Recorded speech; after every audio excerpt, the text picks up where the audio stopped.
Hey folks, radon is a colorless, odorless, naturally occurring radioactive gas that can cause lung cancer. So radon comes up through the soil in the home and pushes through the cracks and crevices. So it can enter into the basement or the slab and stay in the air if it's not exhausted out of the house if you have a problem with it. So New York State offers a low-cost radon test for just $12.50. So we have the actual radon test kit. You just place this where you want to according to the directions. The instructions are right here. It's pretty brief instructions. You'll place it for 2 to 7 days. It's based on if it's a real estate type test or you just want to test your own home. Depending on where you're going to put it usually in the lowest level in the home, but you can order a few tests.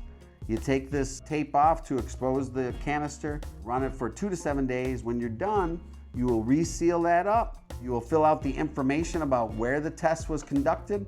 You put it in the postage paid envelope and you mail it off as soon as you're done with the test for the greatest accuracy. So for $12.50 in a few minutes of your time, it's a great way to test your home and make sure the indoor air quality is great for you and your family.